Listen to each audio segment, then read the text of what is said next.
യോഗ ചെയ്യുമ്പോൾ എന്തുകൊണ്ടാണത് മൈൻഡ്ഫുൾ ആയിട്ടുള്ള ഒരു എക്സസൈസ് ആണെന്നോ മൈൻഡ്ഫുൾ ആയിട്ടുള്ള ഒരു ആക്ടിവിറ്റി ആണെന്നോ അല്ലെങ്കിൽ യോഗ ചെയ്യുന്നത് കൊണ്ട് നിങ്ങളുടെ മൈൻഡ്ഫുൾനെസ് കൂടുന്നു എന്ന് പറയാൻ കാരണം എന്താണ്? അതുപോലെ തന്നെ നമ്മൾ യോഗ ചെയ്യുമ്പോൾ മാത്രമാണല്ലോ ഇൻഹെയിൽ എക്സ്ഹെയിൽ, വേറെ എക്സസൈസുകൾ നമ്മൾ പലതും ചെയ്യുമ്പോൾ പല രീതിയിലുള്ളത്, അങ്ങനെ ഇൻഹെയിൽ എക്സ്ഹെയിൽ അതൊന്നുമില്ല. അപ്പോൾ ഈ ബ്രീത്തിങ്ങിന് യോഗയിൽ എന്താണ് ഇത്ര വലിയ ഇമ്പോർട്ടൻസ്? ഈ രണ്ട് കാര്യങ്ങളാണ് നമ്മളിന്ന് ഡിസ്കസ് ചെയ്യാൻ പോകുന്നത്.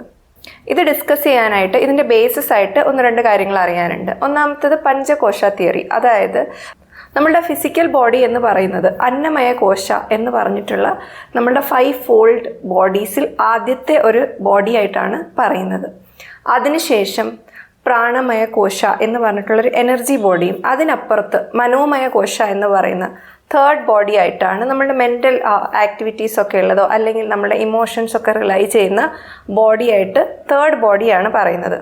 അതിനുശേഷം വിജ്ഞാനമയ കോശ, ആനന്ദമയ കോശ, ഇങ്ങനെ 5 പാർട്സ് ആയിട്ടാണ് നമ്മളുടെ ഓരോരുത്തരുടെയും എക്സിസ്റ്റൻസിനെ യോഗിക് സയൻസിൽ എക്സ്പ്ലെയിൻ ചെയ്തിട്ടുള്ളത്. ഇതിനകത്ത് നമ്മൾക്ക് ആദ്യത്തെ 3 ബോഡീസ് അതിനെയാണ് അനലൈസ് ചെയ്യേണ്ടത് ഈ ക്വസ്റ്റ്യൻസിനൊക്കെ ഉത്തരം കിട്ടാൻ വേണ്ടി. അപ്പോൾ നേരത്തെ പറഞ്ഞതുപോലെ അന്നമയ കോശ എന്ന് പറയുന്ന നമ്മളുടെ ഫിസിക്കൽ ബോഡി, അതിനുശേഷം ഒരു പ്രാണമയ കോശ അതിന് എൻവലപ്പ് ചെയ്തിട്ടുണ്ട്, അതിൻ്റെ മേലെയാണ് അല്ലെങ്കിൽ അതിനെ എൻവലപ്പ് ചെയ്തിട്ടാണ് മനോമയ കോശ, അതായത് നമ്മുടെ മെൻ്റൽ ആക്ടിവിറ്റീസ് നടക്കുന്ന കോശ. അന്നമയ കോശ 5 എലമെൻറ്റ്സ് കൊണ്ട് കൺസിസ്റ്റ് ചെയ്യുമ്പോൾ ഇതിനകത്ത് പ്രാണമയ കോശ എന്ന് പറയുന്നത് ഒരു എനർജി ബോഡിയാണ്. അത് കഴിഞ്ഞിട്ട് മനോമയ കോശ എന്ന് പറയുന്നത് ഒരു ഇമോഷണൽ ബോഡിയാണ്. ഇതിൽ നമ്മൾക്ക് മനോമയ കോശ എന്ന് പറയുന്ന ആ ഒരു ബോഡീനെ ആക്സസ് ചെയ്യണമെങ്കിൽ ഇതിൻ്റെ ഇൻ്റർമീഡിയറ്റ് ആയിട്ടുള്ള പ്രാണമയ കോശ അതിൻ്റെ ഹെൽപ്പ് വേണം. അതുകൊണ്ടാണ് ബ്രീത്തിങ് എക്സർസൈസസ് യോഗയിൽ വളരെ ഇമ്പോർട്ടൻറ്റ്. പ്രാണമയ കോശ എന്ന് പറയുന്നത് നമ്മുടെ ബ്രെത്ത് കൊണ്ടുള്ള ഒരു ബോഡിയൊന്നും അല്ല.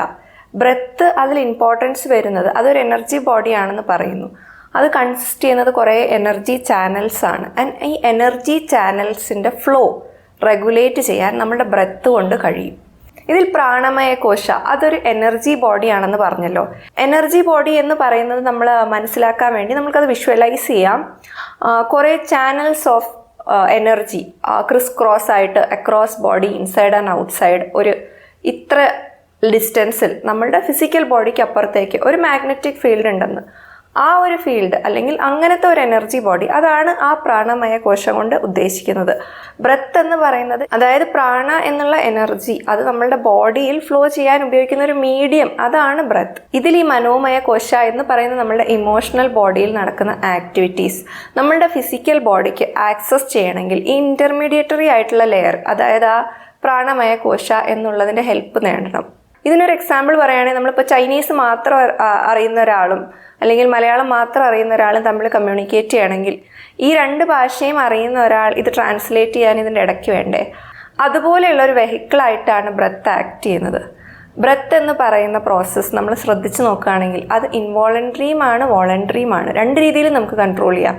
ഒന്നെങ്കിൽ വോളണ്ടറി ആയിട്ട് ബ്രീത്ത് ചെയ്യാം, ആൻഡ് വെനെവർ നമ്മളത് സ്റ്റോപ്പ് ചെയ്യുമ്പോൾ ഇൻവോളണ്ടറി ആയിട്ട് ആ ആക്ടിവിറ്റി കണ്ടിന്യൂ ചെയ്യും. അതായത് നമ്മളുടെ ബോഡിയിലെ സട്ടിലായിട്ടുള്ള കുറേ ഇമോഷണൽ ആസ്പെക്ട്സ് നമ്മളുടെ ഫിസിക്കൽ ബോഡിയുമായിട്ട് കണക്ട് ചെയ്യാൻ ആകെയുള്ളൊരു ലിങ്കാണ് നമ്മളുടെ ബ്രെത്ത്. അതുകൊണ്ട് തന്നെയാണ് നമ്മൾക്കിപ്പോൾ ദേഷ്യം വരുമ്പോഴോ അല്ലെങ്കിൽ നമ്മൾക്ക് പലതരത്തിലുള്ള ഇമോഷൻസ് വരുമ്പോൾ നമ്മൾ ബ്രീത്തിങ് പാറ്റേൺ മാറുന്നുണ്ടായിരിക്കാം. നേരെ തിരിച്ച് നമ്മളുടെ ബ്രീത്തിങ് പാറ്റേൺ മാറ്റുകയാണെങ്കിൽ നമ്മളുടെ ഫിസിക്കൽ ബോഡിയിലുള്ള ചില അപ്പോൾ അബ്രപ്റ്റായി വരുന്ന ഇമോഷൻസിനെ ഫിസിക്കൽ ബോഡിയിലുള്ളതിനെയും അതുപോലെ മെൻ്റൽ ബോഡിയിലുള്ളതിനെയും നമ്മൾക്ക് ഈ ഒരു വോളണ്ടറി പ്രോസസ്സിലൂടെ കൺട്രോൾ ചെയ്യാനും കഴിയും. ഇൻവോളണ്ടറി ആയിട്ട് നമ്മൾക്ക് ബ്രീത്ത് ചെയ്യാം, എന്നാൽ വോളണ്ടറി ആയിട്ട് ഇതിനെ കൺട്രോൾ ചെയ്താൽ നമ്മളുടെ പല മെൻ്റൽ ആക്ടിവിറ്റീസും സ്ലോലി നമ്മളുടെ ഒരു കൺട്രോളിൽ വരും. ബ്രെത്ത് ഈ 2 ബോഡീസിനെയും കണക്ട് ചെയ്യുന്ന എക്സാമ്പിൾ മനസ്സിലാക്കാൻ വേണ്ടിയിട്ടൊരു സ്റ്റോറി പറയാം. ഒരു രാജ്യത്ത് ഒരു രാജാവിനൊരു മിനിസ്റ്റർ ഉണ്ടായിരുന്നു. ഈ മിനിസ്റ്റർ ഭയങ്കര കുരുട്ട് ബുദ്ധിയാണ്. അങ്ങനെ പല രീതിയിലുള്ള തട്ടിപ്പും വെട്ടിപ്പും നടന്ന് പുള്ളിക്കാരൻ എങ്ങനെയോ എസ്കേപ്പായി പോയിക്കൊണ്ടിരിക്കുകയായിരുന്നു. പക്ഷെ എന്തോ ഒരു കാര്യത്തിന് ഒരിക്കൽ പുള്ളി പിടിക്കപ്പെട്ടു. അങ്ങനെ ഈ രാജാവ് പറഞ്ഞു, ഇയാളൊരു ഭയങ്കര കള്ളനാണ്, ഇയാളെ ഏതോ ഒരു ടവറിൽ, വലിയ ഹൈറ്റിലുള്ള ഏതോ ഒരു ടവറിൽ കൊണ്ടുപോയി ഇനി ഇയാൾ ജീവിതകാലം മുഴുവൻ ഇവിടെ കിടക്കട്ടെ. കൊണ്ടുപോകുന്നതിന് മുന്നേ ഇയാൾ പറഞ്ഞു, എൻ്റെ ഭാര്യയോട് എനിക്കൊന്ന് സംസാരിക്കണം, 1 മിനിറ്റ് അതിനനുവദിക്കുമോ? അപ്പോൾ രാജാവ് പറഞ്ഞു, ആ ശരി, സംസാരിച്ചിട്ട് പോയിക്കോ, എന്നേക്കായിട്ട് പോവല്ലേ. ഞാൻ ഭാര്യയോട് ഇയാൾ 2 മിനിറ്റ് സമയം കൊണ്ട് പറഞ്ഞ കാര്യം എന്താണെന്ന് വെച്ചാൽ, നീ എല്ലാവരും ഉറങ്ങിയതിന് ശേഷം പാതിരാത്രിയാകുമ്പം ഈ ടവറിൻ്റെ താഴെ വരണം. നീ എന്നിട്ട് ഞാൻ പറയുന്ന 1-2 സാധനങ്ങളും കൂടി കൊണ്ടുവരണം. കുറേ സാധനങ്ങൾ അയാൾ പറഞ്ഞു. ഒരു ബീറ്റിലിനെ കൊണ്ടുവരാൻ പറഞ്ഞു, ഒരു പല സൈസിലുള്ള കുറേ ത്രെഡുകൾ കൊണ്ടുവരാൻ പറഞ്ഞു. ഒരു സിൽക്കിൻ്റെ ത്രെഡ് കൊണ്ടുവരണം, അതിനുശേഷം ഒരു നൂല് കൊണ്ടുവരണം, അതിനുശേഷം ഒരു ചരട് കൊണ്ടുവരണം, അതിനുശേഷം ഒരു റോപ്പ് കൊണ്ടുവരണം. ഇതിൻ്റെയൊക്കെ ഇത്ര മീറ്റർ സാധനങ്ങളൊക്കെ ആയിട്ട് നീ രാത്രി ഒരു 12 മണിയാകുമ്പോൾ ഈ ടവറിൻ്റെ താഴെ വരണം എന്ന് പറഞ്ഞു. അങ്ങനെ ഈ ഭാര്യ എന്താണ് പുള്ളിയുടെ പ്ലാൻ എന്നൊന്നും അറിയില്ലല്ലോ, എങ്ങനെയെങ്കിലും പുള്ളി രക്ഷപ്പെടണം, എന്തോ പെട്ടുപോയി. അപ്പോൾ പുള്ളിക്കാരി എന്തായാലും പറഞ്ഞതുപോലെ രാത്രി ഇതൊക്കെ ആയിട്ട് വന്നു. അങ്ങനെ പുള്ളി പറഞ്ഞതനുസരിച്ച് പുള്ളി ഒരു ഐഡിയ കൊടുത്തിട്ടുണ്ടായിരുന്നു. ഈ ഒരു ബീറ്റിലെന്ന് പറഞ്ഞാൽ വണ്ട് പോലെ എന്തോ ഒരു സാധനത്തിന് അതിന് ഹോൺസ് ഉണ്ടാവുമല്ലോ അതിൻ്റെ തലയിൽ. ആ ഹോൺസിൽ ഹണി തേച്ചിട്ട് തേനിങ്ങനെ തേച്ചതിന് ശേഷം ഒരു സിൽക്ക് ത്രെഡ് നീ അതിൻ്റെ കാലേ കെട്ടിയിട്ട് മേലോട്ട് വിടണം. അപ്പോൾ ഈ ഹണി ഇതിൻ്റെ ഹോണിൻ്റെ അറ്റത്തായതുകൊണ്ട് ഇതെവിടെയോ ഇത് നേരെ മേലെയാണെന്ന് വിചാരിച്ചിട്ട് ഈ സിൽക്ക് ത്രെഡ് അതിൻ്റെ കാലിൽ കെട്ടിയിട്ടുണ്ട്. അതിനത് വലിയ വെയിറ്റ് ഒന്നുമില്ല. അതും കൊണ്ട് ഇത് മേലെ ഈ ടവറിൻ്റെ മേലെ വരെ പോയി. ആൻഡ് അവിടെ എത്തിയപ്പോൾ ഈ പുള്ളി ആ ബീറ്റിലിനെ പിടിച്ചിട്ട് ഈ സിൽക്ക് ത്രെഡ് എടുത്തു. എന്നിട്ട് വൈഫിനോട് പറഞ്ഞിട്ടുണ്ടായിരുന്നു, സിൽക്ക് ത്രെഡ് മേലെ എത്തിയാൽ നീ അതിൻ്റെ അടിയിൽ ആ ഒരു സാധാ നൂല് കെട്ടണം. അങ്ങനെ സിൽക്ക് ത്രെഡ് മേലെ ആരുടെ കയ്യിലെത്തി? മിനിസ്റ്ററുടെ കയ്യിലെത്തി. താഴെ വൈഫിനോട് പറഞ്ഞു, ഇനി ഇതിൻ്റെ അറ്റത്ത് നീ നൂല് കെട്ട്. അങ്ങനെ നൂല് പുള്ളി വലിച്ച് മേലെ കയറ്റി. എന്നിട്ട് വൈഫിനോട് പറഞ്ഞു, ഇനി നീ ഇതിൻ്റെ അറ്റത്തൊരു ചരട് കെട്ട്. അങ്ങനെ ചരടും പുള്ളി വലിച്ചു കയറ്റി.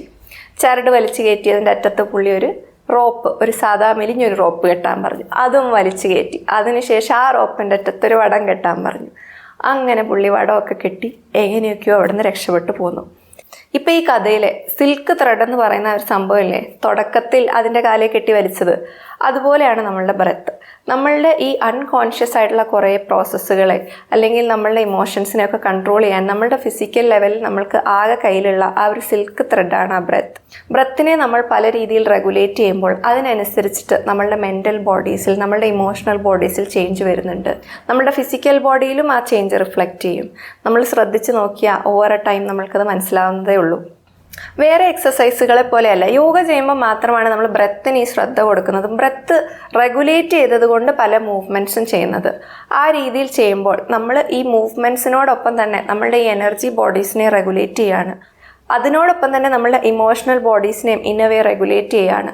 അതുകൊണ്ടാണ് യോഗ എന്ന പ്രാക്ടീസ് ചെയ്യുമ്പോൾ ബ്രീത്തിങ്ങിന് അത്രയും ഇമ്പോർട്ടൻസ് കൊടുക്കുന്നത്. ഓരോ പ്രത്യേക പോസ്ചറിൽ നിന്നിട്ടും ഇങ്ങനെ ഇൻഹെയിലും എക്സെയിലും ചെയ്യുമ്പോൾ നമ്മളുടെ എനർജി ബോഡീസിൻ്റെ പല ഭാഗങ്ങളാണ് നമ്മൾ അഫക്റ്റ് ചെയ്യുന്നത്, പല ഭാഗങ്ങളാണ് നമ്മൾ റെഗുലേറ്റ് ചെയ്യുന്നത്. അതുകൊണ്ടാണ് ബ്രീത്തിങ്ങിന് വളരെ ഇമ്പോർട്ടൻസ് യോഗയിൽ വരുന്നത്. ആൻഡ് ഈ പ്രാക്ടീസുകൾ കൊണ്ട് നമ്മുടെ ഫിസിക്കൽ ബോഡിക്ക് മാത്രമല്ല ഇമോഷണൽ ബോഡിക്കും ചേഞ്ച് വരുന്നത് കൊണ്ടാണ് ഇതിനെ ഒരു മൈൻഡ്ഫുൾ പ്രാക്ടീസായിട്ടോ അല്ലെങ്കിൽ മൈൻഡ്ഫുൾനെസ് എക്സസൈസ് ആയിട്ട് പറയുന്നത്. നമ്മൾ പലതരത്തിലുള്ള യോഗാസനാസ് ബ്രെത്തിനോടൊപ്പം ചെയ്യുകയാണെങ്കിൽ, അതുപോലെ തന്നെ pranayama four A long term ചെയ്യുകയാണെങ്കിൽ, അതുകൊണ്ട് തന്നെയാണ് നമ്മളുടെ മെൻ്റൽ ബോഡിക്കും ഫിസിക്കൽ ബോഡിക്കും ഒരേ സമയം മെച്ചപ്പെടാനും അതിലുള്ള പോസിറ്റീവ് ചേഞ്ചസ് ഒബ്സർവ് ചെയ്യാനും കഴിയുന്നത്. അതാണ് ഇന്നത്തെ ഫുഡ് ഫോർ തോട്ട്.